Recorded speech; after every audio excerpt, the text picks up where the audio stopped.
One of the concerns that people have asked me about is the consistency of their chat. If they're not going to have enough people at a chat, should they cancel their Twitter chat? Hi, I'm Elena Duron, and I'm the founder of Brand Chat. It's a Twitter chat that's been happening for the last 5.5 years, 10 o'clock every Wednesday on Twitter. And we actually have been recognized because we've been in existence so long and because we have so many wonderful branditos, which is a term of endearment that we use for people who participate and share their insights and resources in Brand Chat. When it comes to consistency of chat, I really do understand. When Brand Chat first started, it was just myself and a couple other people, and sometimes you would feel like, maybe we could have this conversation just over the phone, because when it's just you and a couple other people and you've done this for 4 to 6 weeks, you start to feel like and wonder if anybody's ever going to attend. Don't give up. Don't cancel your chat. Eventually, as people become more aware, as you start inviting people, as soon as you start doing things that help build and develop that community, like outreach, like having social platforms that are also a home for your community, then you will also start seeing more people appear. As people start planning around your chat, they will actually move their schedules around, plan their meetings around, and even look forward to your chat. What happens if you cancel, though, because it's low attendance or you don't think anybody's attending? And we all have felt that way as moderators. It's tough when it's just you and one other person and you're thinking, holy cow, I should just go ahead and cancel this. But don't give in to that temptation. What you can do is go ahead and run your chat, but now you may end it a little bit earlier. What people will do then is, if they are late or for any reason they've missed the first part of the chat, then they can come in and they can see the transcript and see that it happened, and they can look back at it, or even search the Twitter hashtag and look back and see what happened.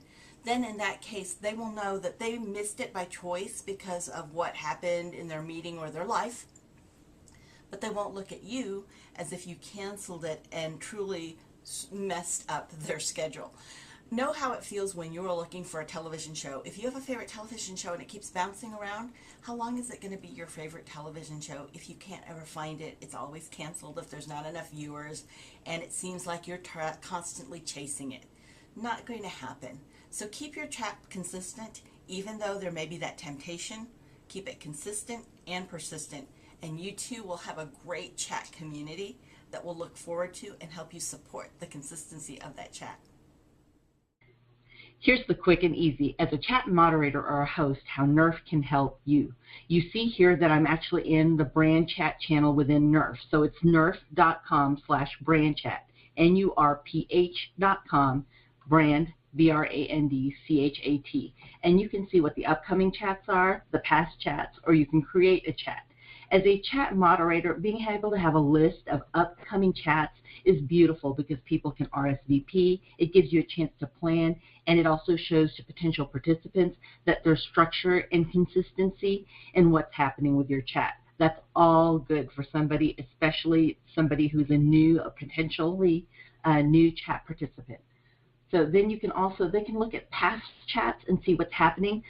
One of the tools that I love about Nurph is that when you look at past chats, instantly, there is a replay. Within minutes after your chat finishes, there is a replay. Now, these statistics that you're seeing here, these don't show up till a couple of hours after the chat. As those are compiled, you can see that all the tweets that are in response to a certain question are there, the ability to replay who are the participants, and the statistics to help you focus on who are your brand advocates and who to invest some time and who can support you in being able to touch their circle of influence and encourage them to become participants in the chat. So you see how you have this already available to you when you're looking at past chats. You have the ability also in the intro to flow in any resources that you'd like to flow in so that it's helping you focus some of the topic within the chat. As you're planning a chat, you can create one here. You have the ability to put the topic in, the date, what the start time is, set it to your time zone. You can put who the host is, and if you only want the guest to be able to chat, you can do that as well. And here you can flow in your questions. What's beautiful is when you flow in your questions here, when you are actually involved in a chat, if you'll see, I'm going to bring this one up and we're going to do the replay and do it fairly quickly. This is nice too because you can do it at normal speed so you can see the cadence of the chat. but you can also get super fast if you're just trying to take a look at, see some of the activity that's happening on the chat. So you can get that quickly as people are filling up and you're looking at what's happening within the chat. You can see a lot of the rapport building. It highlights in yellow when a participant is speaking specifically to you. It does this for participants too. Helps really focus the conversation and make sure you're not missing something. Okay. I'm going to try to get past this a little bit further so you can see who's entering the channel. Okay, and what's happening. And so you can also then see who's entering and who's leaving. Now for this particular chat, I remember the reason that we had people come in and then come out, and the reason you see some of that happening is because we had some technical difficulties at the very beginning. Nurph is growing. The beautiful thing is they fixed it instantly. So it happened actually within this chat. So you can see up here, look at Q1 is highlighted. So if you did what I asked you to at the very beginning here when you were planning a chat, which was to make sure that you flow the questions in here, then what happens on this side is that the questions are highlighted at the very top here. And that way when people are having conversation or they're just jumping into the chat, they're not lost trying to figure out what question you're on. It is right here. It makes it easy for you, makes it simple for a participant to run in and still be a viable participant within the chat.